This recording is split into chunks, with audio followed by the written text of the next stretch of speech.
दंडवत प्रणाम. परमेश्वर जर निराकार, अमूर्त आणि सर्वातीत असेल, तर तो या पृथ्वीवर कसा येतो? तो मनुष्यांसारखा कसा दिसतो? आणि सर्व शक्तिमान परमेश्वराला मानवी शरीर धारण करण्याची गरज का पडते? आज आपण उद्धरण प्रकरणातील पहिली 5 सूत्रे समजून घेणार आहोत. ही सूत्रे परमेश्वराच्या अवतार रहस्याचा उलगडा करतात. परमेश्वर अवतार का धारण करतो? पहिले सूत्र सांगते, सृष्टीमध्ये परमेश्वरू अवतरेतिही. म्हणजे परमेश्वर वेळोवेळी या सृष्टीमध्ये अवतार धारण करतो. परंतु तो अवतार का घेतो? महानुभाव तत्वज्ञानानुसार परमेश्वराचा मुख्य उद्देश असतो जीवांचा उद्धार करणे, ब्रह्मविद्या प्रदान करणे, मोक्षमार्ग दाखवणे, स्वतःचे सान्निध्य देणे. म्हणून अवतार हा केवळ चमत्कारासाठी नसतो, तर जीवकल्याणासाठी असतो. मनुष्य वेशधारी परमेश्वर. दुसरे सूत्र सांगते, मनुष्य वेशधारिये होतीही.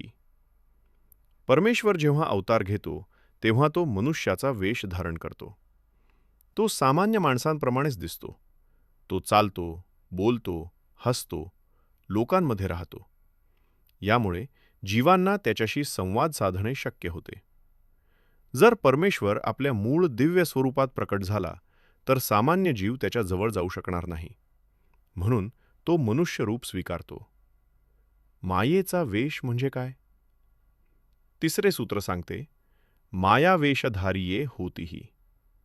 येथे मायावेश म्हणजे बाह्य आवरण.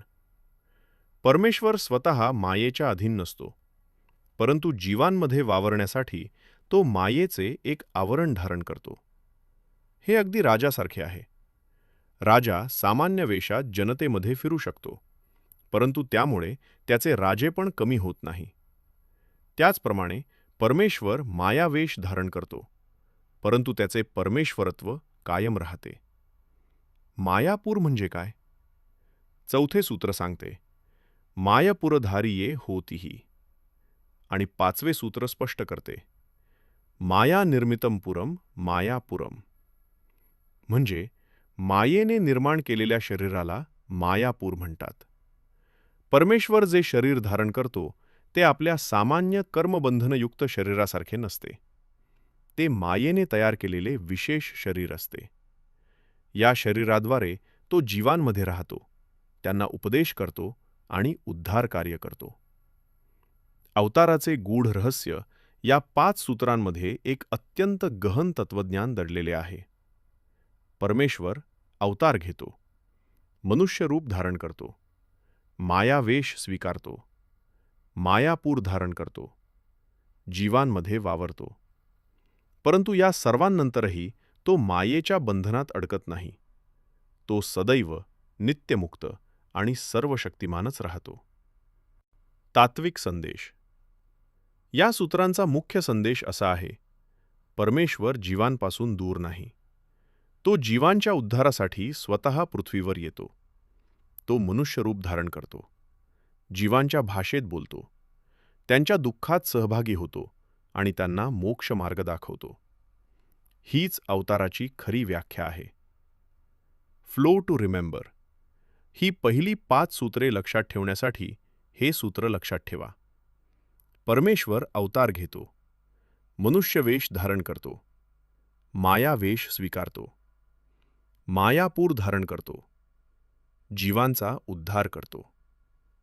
मेमरी फॉर्म्युला: अवतार, मनुष्यवेश, मायावेश, मायापूर, उद्धार. कन्क्लूजन. उद्धरण प्रकरणातील पहिली 5 सूत्रे आपल्याला सांगतात की परमेश्वर हा केवळ दूर बसलेला साक्षी नाही.